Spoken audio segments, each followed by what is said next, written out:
Bien. Donc nous reprenons ce texte, le texte dans Brachot, Daf Yud. Donc le texte dit comme ça. Amar Rabbi Yochanan, Mishum Rabbi Shimon ben Yochai. Ma dirtiv pia patra vechokma vetoirat chesed al leshoino. Sa bouche, il l'ouvre avec intelligence et une Torah d'amour est sur sa langue. Kenegedmi amar Shlomo Mikra. La Gemara demande une question, elle dit Kenegedmi, par rapport à qui Shlomo a dit ce pasuk. Oui? Lo amru ela keneged David aviv shedar behe olamot ve'amar shira. Il dit ce pasuk est dit par rapport à David, le père de Shlomo, David Amelech, le père de Shlomo, et il le dit par rapport à David qui a vécu dans 5 mondes. Et dans les 5 mondes où il a vécu, il a dit un chant de gloire à Dieu. Donc quels sont ces 5 mondes? Étrangement, David Amelech aurait vécu dans 5 mondes. Et ces 5 mondes, et dans ces 5 mondes, il aurait dit un chant de gloire. Dar be ma'e imo. Il a vécu dans le ventre de sa mère, dans le matriciel de sa mère, ve'amar shira. Et déjà au stade de l'embryon, il a été capable de dire un chant à Dieu. Comme il est écrit, brochi novshi et Hashem vechol krovoy et Shem kodsho. Comme il est dit que il a dans le ventre de sa mère, il a dit une shira. Yatsa leor haolam, il est sorti le avir haolam, il est sorti dans le monde. Nistakel bekochavim ou mazalot ve'amar shira. Shneemar, Brochu Hashem malche giboire koach, ose dvor, lishmoa kol, dvoro Brochu Hashem kol sevakav. Donc dès qu'il est sorti, la première chose qu'il a vue en tant que bébé, tout ça c'est un texte mystérieux, on ne comprend pas ce que ça veut dire. La première chose qu'il a vue, c'est des étoiles. Et quand il a vu les étoiles et les mazalot et les signes zodiacales, il a tout de suite dit un chant. Et il a incité, incanté les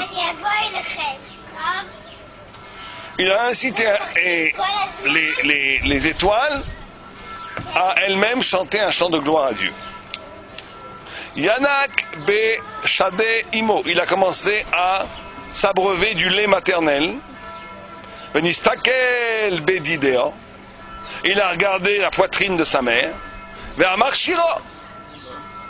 Et il a dit un chant. Shneema brochi novshi et Hashem ve'al tishkechi kol gemulov. Ma kol gemulov amar Avabahu she'asa lahem dadim bemakom bino. She'asa la dadim bemakom bino.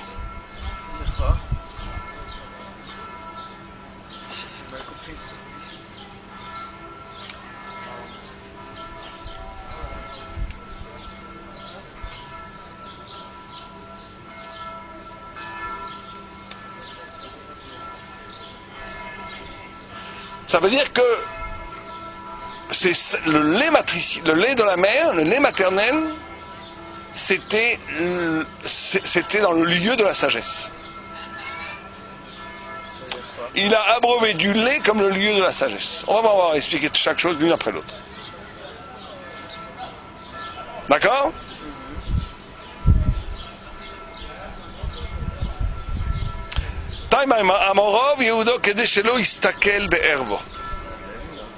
Non, c'est-à-dire que c'est rigolo. Hein.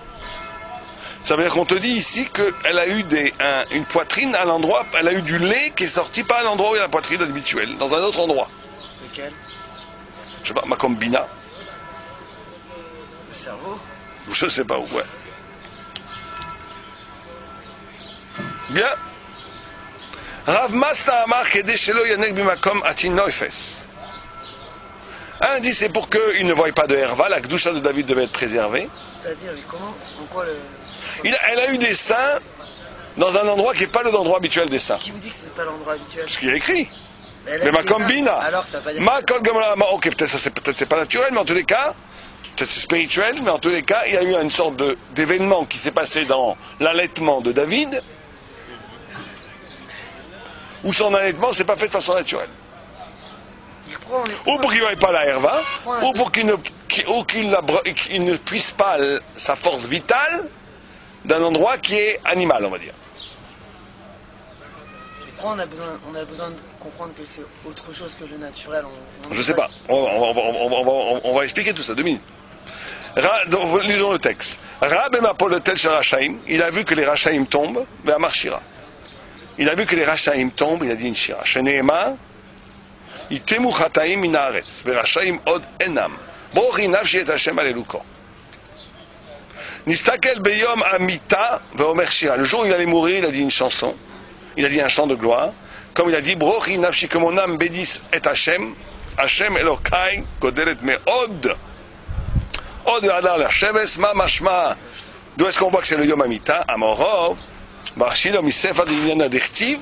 Tastir panecha yevelun. On apprend que c'est le jour de sa mort.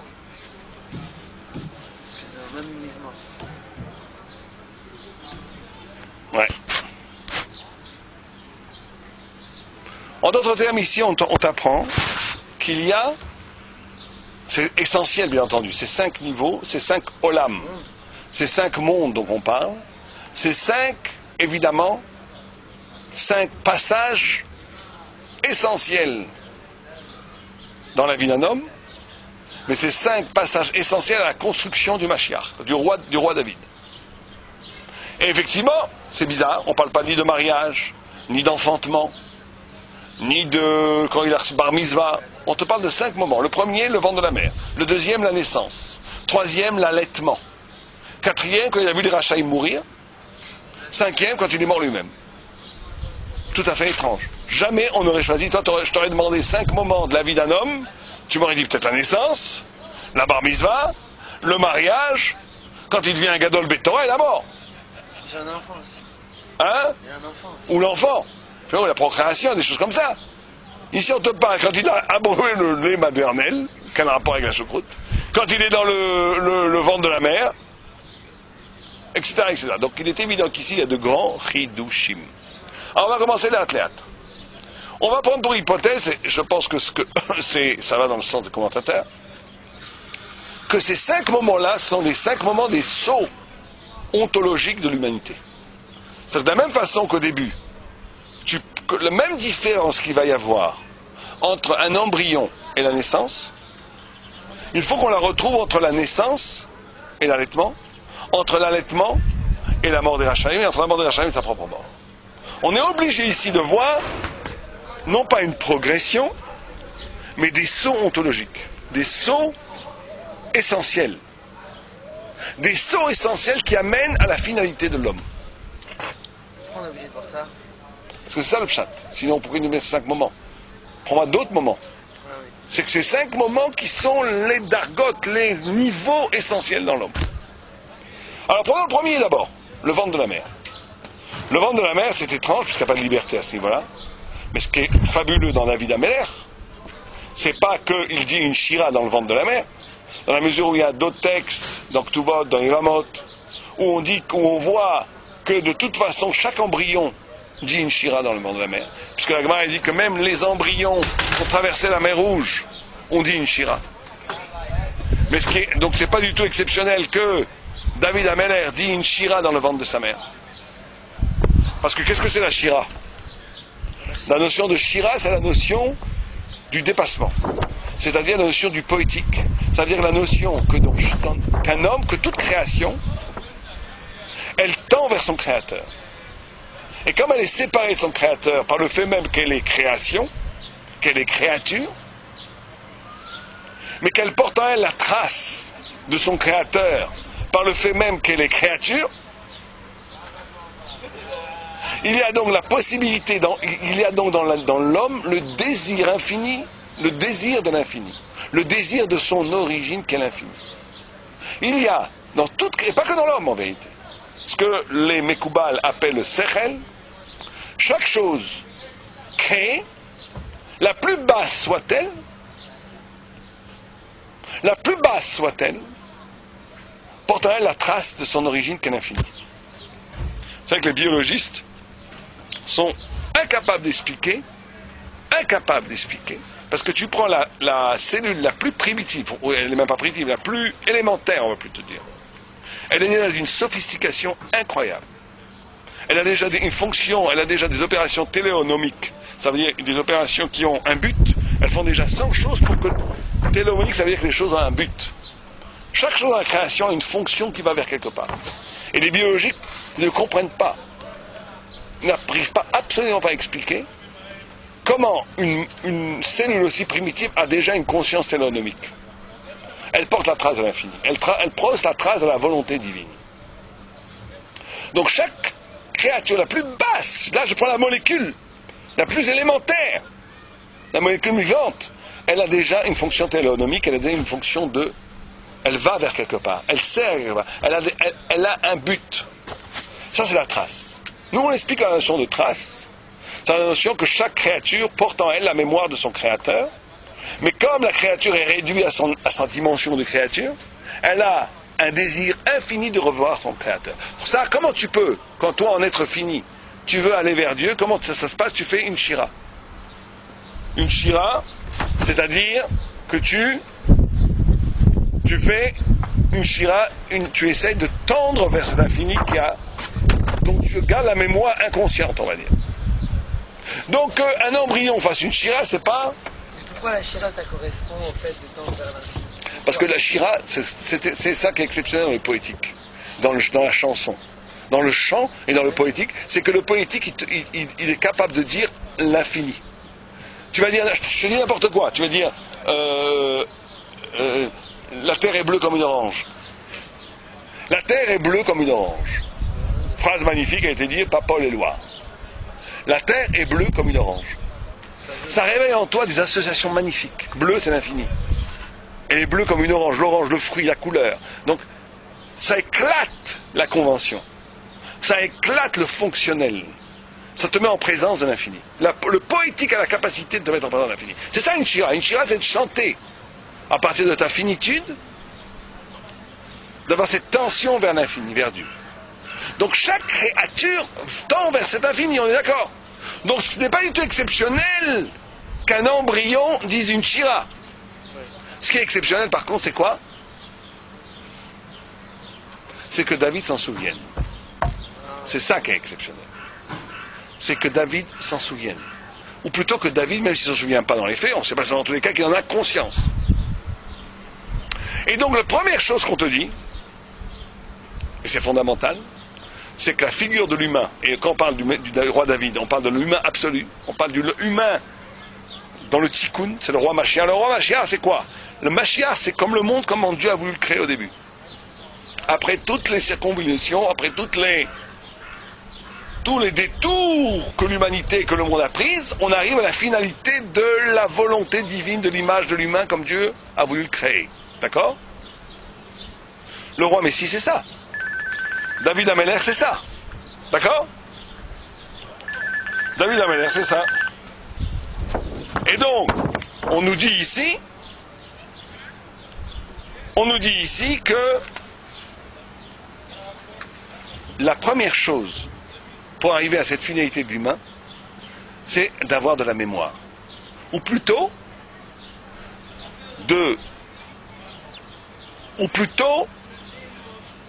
d'être capable de s'arracher à la finitude, au produit fini, pour s'étonner.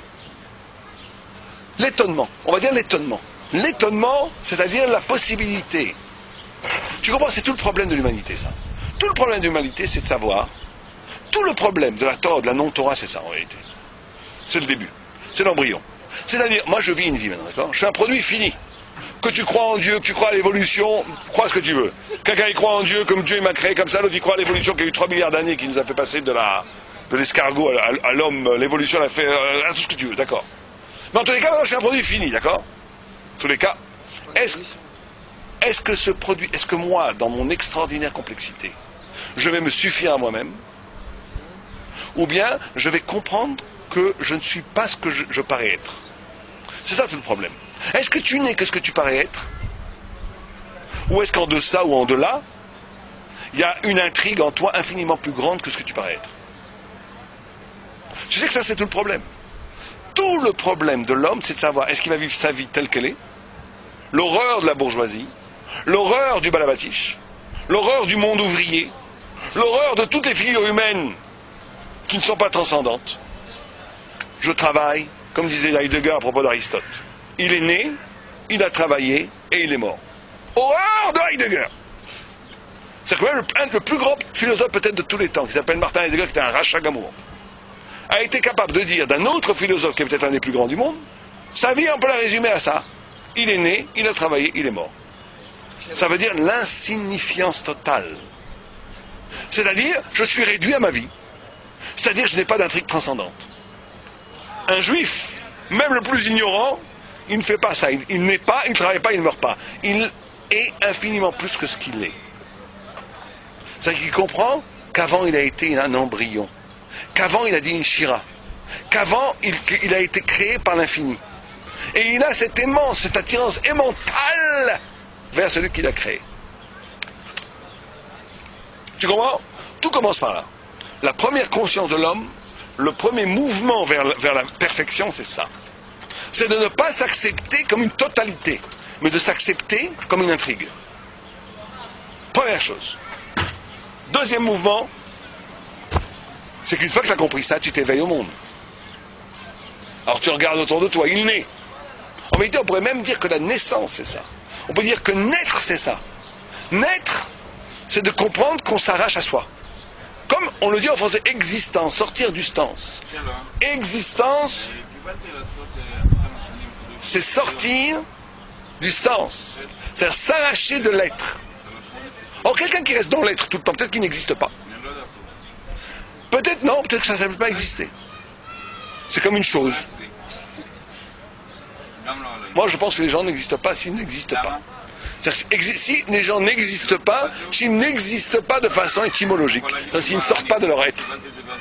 Tu vois tout de suite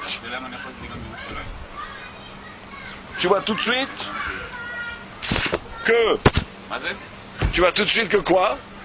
Que dès que le deuxième mouvement te dit que David a regardé dans les étoiles,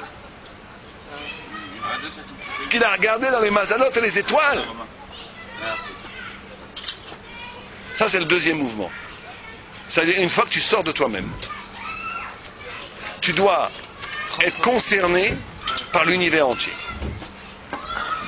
Tu ne peux pas être juste concerné par toi-même. Tu dois être concerné par l'univers entier. L'univers entier doit être pour toi important. Ça veut dire que tu dois te sentir... T'existes plus en faisant ça. Parce que justement, l'envergure de ta subjectivité est à l'échelle de toute l'humanité. Ou de tout l'univers. Ah bah, tu es responsable de l'humanité entière. Tu n'es pas que dans ton petit toit. Tu pourrais exister... Tu pourrais exister que... Tu pourrais exister que dans la limite de ton... Tu pourrais exister. Et tu pourrais avoir, comme disent certains artistes...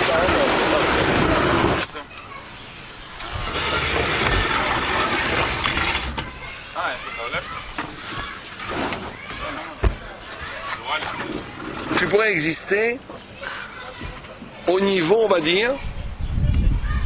Tu prends maintenant les grands artistes, les grands musiciens, les grands artistes. Ils ont ce double mouvement. En même temps, ils existent, parce qu'ils sont sortis de la matière. Ils sont sortis de leurs conditions familiales. Très souvent, ils sont arrachés à leur déterminisme. C'est des créateurs. C'est des créateurs. Si. La création, c'est toujours, dès que tu crées, tu t'arraches, tu existes. C'est ça l'existence. L'existence, c'est t'arracher de la matière. Or, dès que tu fais un acte créatif, tu reconduis cet acte d'exister. Tu t'arraches, par exemple, tu vois un oiseau, au lieu de le reproduire exactement comme il est, tu vas lui donner, tu vas pas être passif par rapport à la nature, tu vas créer une nouvelle figure de l'oiseau. Donc là, tu existes. Mais le problème, c'est que cette existence peut être une bouba, une bulle d'enfermement, où tu n'existes que là-dedans. Alors, énormément d'artistes n'existent que dans leur art.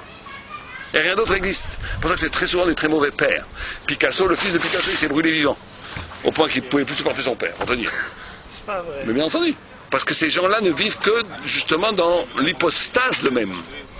que dans ils ne vivent que justement dans l'existence d'eux-mêmes. Là, on te dit tout de suite, dès que tu t'existes, dès que tu deviens un grand, dès que tu t'arraches à la matière, regarde les étoiles, regarde la totalité du monde, deviens responsable pour le monde entier. Deuxième niveau. Troisième niveau. Troisième niveau, tu dois prendre. Alors là, c'est un niveau beaucoup plus fort. Une fois que tu arrives à ça, une fois que tu vois le monde entier, et une fois que tu es responsable du monde entier, une fois que l'envergure de ta subjectivité, elle est au niveau. Pas vrai, c'est vrai. Ok, c'est fini. Ok, une fois.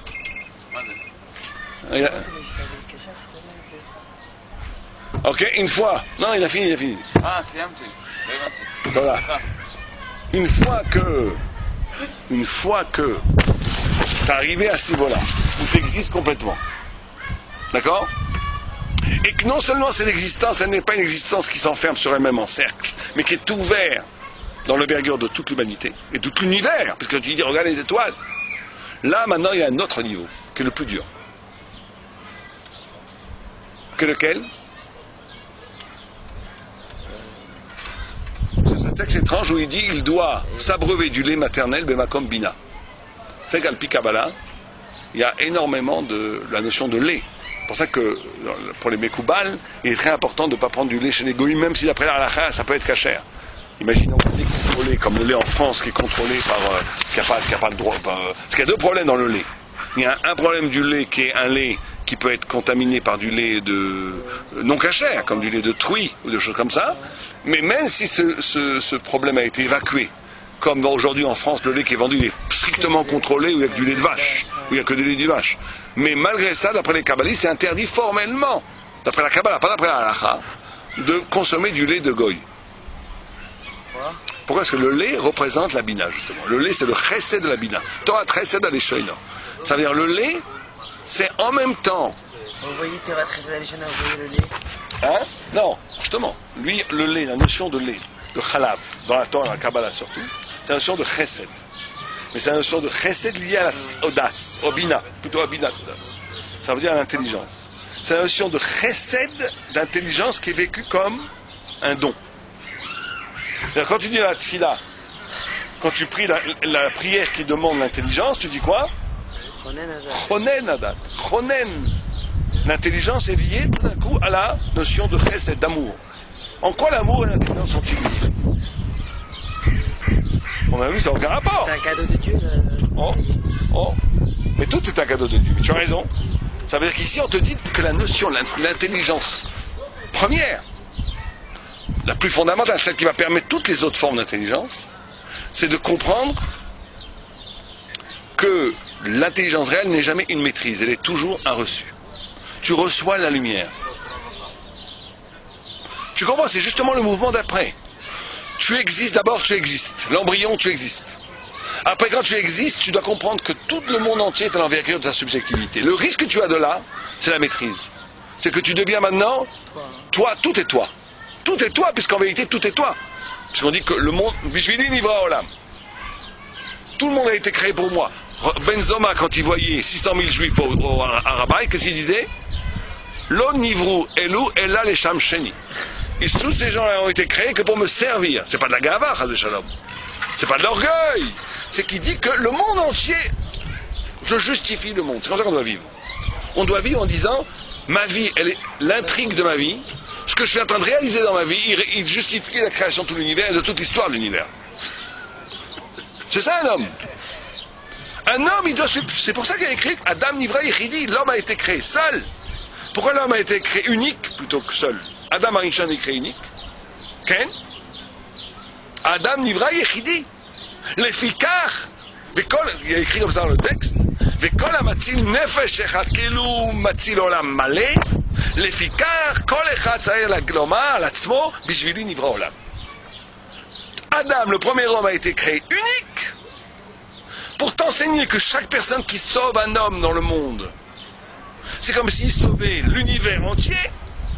C'est pour ça que chacun doit se dire, c'est pour moi qu'a été créé le monde. Qu'est-ce que c'est que cette combinaison? La combinaison, c'est ça, c'est qu'un homme unique, il a reçu en lui le potentiel de tout l'univers. Tu as reçu, toi, le potentiel de tout l'univers. C'est ça l'amour de l'autre. L'amour de l'autre, c'est quoi ce kamocha?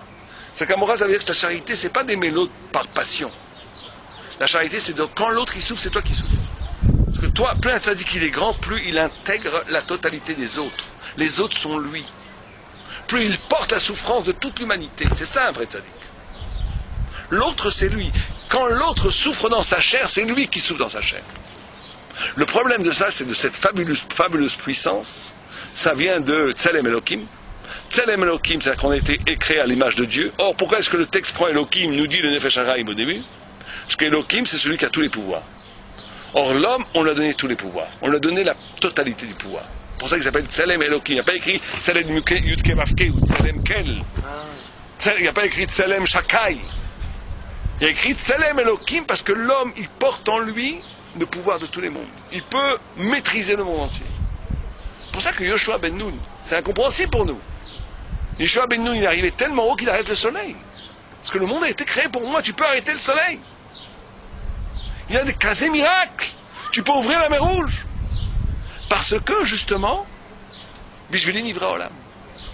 Tout le monde et toute l'intrigue de tout le monde entier, toutes les forces naturelles, tout ça a été créé pour moi. Donc à un niveau, je peux maîtriser ça.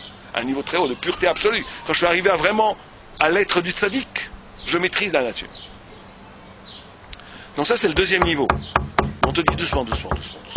Tu as raison, Tselem Elohim. Mais ne deviens pas un rapport de maîtrise. Sois toujours comme un enfant qui abreuve le lait, qui boit du lait. Reçois la sagesse. Cet immense pouvoir qui t'est donné, il ne doit jamais se sacraliser en soi. Cet immense pouvoir qui t'est donné par la Torah, il ne doit jamais devenir une finalité. Il est un moyen. Parce qu'à la fin, tu dois toujours être celui qui reçoit la lumière de Dieu. Tu dois toujours boire le lait Bemakom Bina. Les nourritures sont transcendance. Tout ce que tu reçois est lumière. Tout ce que tu reçois, c'est le goût d'un ailleurs, c'est lumière. Tu comprends? Ouais, je comprends très bien. Et on te dit par contre à ce niveau-là, attention, tu dois être Makom Bina. Le lait, alors comme tu dis, on s'en fiche, peut-être Mistama, la poitrine n'a pas changé de place. Mais par rapport à David, dans sa conscience à lui, à David, la poitrine avait changé de place. Il ne buvait pas le lait Bemakom Atinofet ou Bemakom Erva. Il buvait le lait Bemakom Gavoa, Bemakom Abina. Ça veut dire quoi? Ça veut dire quoi ça? Et vous voyez l'intellect comme un... Exactement. Ça veut dire que quand tu as un rapport à la chair, à l'erva, à la sexualité, à la sensualité, ou quand tu as un rapport à la misère humaine, Makom Tinofet, à l'animalité de la chair, et bien David, lui, au lieu de voir l'animalité, au bon niveau la chair, il y voit la lumière de l'intelligence. Tu peux vivre une caresse comme un frisson de pure jouissance physique. Tu peux vivre une caresse comme un frisson qui t'apprend l'autre, qui t'ouvre à la vertu de l'autre, à l'infini de l'autre. Et cet ouvre t'ouvre en répercussion à Dieu. Tu comprends? Il y a deux façons de vivre la vie. Tu peux avoir le même geste. Les Rachaïm font des enfants, les Tzadikim font des enfants. Les Rachaïm, ils mangent le même saumon le Shabbat soir que le Tzadik qui mange le même saumon le Shabbat soir. Etc., etc. C'est le même geste. L'un, il va y voir une fermeture d'appétit. L'un, il va y voir que l'appétit, que la puissance. L'autre, il va y voir la lumière. Donc, il ne s'agit pas de chercher des lumières extraordinaires ailleurs, d'aller dans des grottes ou aller dans des paradis artificiels. Il s'agit de vivre chaque frisson sensuel comme une ouverture vers l'infini. Ça, c'est le troisième niveau. Quatrième niveau, la mort des Rachaïm. Alors là, Quel rapport avec la choucroute? c'est la fin de l'autre. Mais tu vois pas comme c'est dialectique, c'est génial. Parce que maintenant, si tu reçois tout, tu voudrais dire que tu es complètement passif. On va finir ça, on n'a pas le temps de finir. On va faire rapidement. Tu pourrais être complètement passif. Je suis un zen, tout ce que vient de Dieu, alléluia. On te dit non. Redeviens celui qui demande la justice. Tu comprends, c'est dialectique. J'ai pas compris là. Ça vient de toi à toi. Troisième niveau, t'en es où? Tu bois le lait, Ouais. tout est lait, tout est lumière. Extraordinaire. Tu sais ce que tu peux arriver à ce niveau-là, à une catastrophe. Tu peux croire que tout est pour le bien, le meilleur du monde. Tout est bien. C'est Dieu qui dirige là-haut, moi je suis un passif. Donc tu vois les Rachaim qui triomphent, ça ne te fait plus rien, tu t'en fiches complètement. Tu dois avoir, comme Abraham Avinu il se bat avec lui, il ne tue pas, fausse justice, Dieu il te dit maintenant, hop, reviens, tu vois, c'est un moment dialectique. Au début, l'embryon, existence. Après tu deviens la maîtrise de l'univers, après on te dit non, reviens, et là on te dit reviens toi-même. Et celui, quelqu'un qui espère la justice dans ce bas monde. Tu comprends? C'est toujours ça le problème. Le problème, c'est comment Abraham Avinu a pu se battre contre Dieu. Il a pu dire, c'est pas juste de tuer cet homme. Comment tu peux dire une chose pareille? Puisque la notion même de justice, elle vient de Dieu. Dieu, il a créé la justice comme ça, mais il aurait créé la justice autrement. On aurait dit, c'est ça la justice? Tout notre cerveau. On comprend un homme qu'avec 5 doigts, d'accord? Et on fait toutes sortes de Kabbalah pour sur 5 doigts. Mais on aurait 6 doigts, on ferait la Kabbalah avec 6 doigts. Dieu, il aurait changé tout le système. C'est Dieu qui fait le mec qui est maître des cartes. Qui fait les règles. Tu joues au poker, mais ça peut être le bridge. Aux échecs, les dames. Donc nous, on est à l'intérieur d'un système qui s'appelle les échecs. Très bien. Mais Dieu aurait pu dans un système qui s'appelle les dames. Donc qu'est-ce que c'est que cette chutzpah de venir dire à Dieu s'il ne faut pas faire ça? Mais non. Parce qu'une fois qu'il t'a mis dans ce système-là, et que les règles du jeu sont comme ça, tu as le droit, même à partir de ces règles de Dieu, d'avoir un victoire avec Dieu. D'après ton système de justice, il ne faut pas tuer cet homme. D'après ton problème de justice, pourquoi il y a des rachaïm? Et ça, il faut pouvoir le faire. Il faut espérer et exiger la justice. Et prier pour la justice. Il faut, chas et shalom, pas tomber dans le travers des zen et des religions asiatiques avodazariques, idolâtres, qui eux, comme ils ne magnifient que leur ego en fin de compte, plus rien ne les concerne. Le monde ne me concerne pas, je ne suis pas concerné par l'injustice du monde. Ça c'est horrible, c'est une spiritualité de pacotille. Égoïste. La spiritualité réelle, elle est soucieuse de la souffrance de l'autre. Elle est soucieuse surtout de la justice. Elle dit pourquoi il y a des rachaïm. Et elle veut la mapilette à rachaïm. Et le 5e, bien entendu, quand tu meurs. Alors, là, il dit une shira, quand tu meurs, là, ça veut dire, c'est peut-être le plus haut niveau. Tu reconnais ta faiblesse? Non, de reconnaître sa propre mort, sa finalité. Ouais. Dans cette infinie puissance, de reconnaître sa finalité. Mais la finalité qui est la temporalité, c'est pas forcément une faiblesse. On avait parlé au cours dernier, la temporalité, ça peut être une très grande force. Mais voir la mort en face et dire une shira, c'est-à-dire que la mort, elle ne te tue pas. C'est ça qu'on te demande enfin. À la fin de tout, on te demande de voir la mort en face et en toute sérénité de dire une shira. Alevaï, allez-nous qu'on commence ces processus. Amen, Kéliratsi.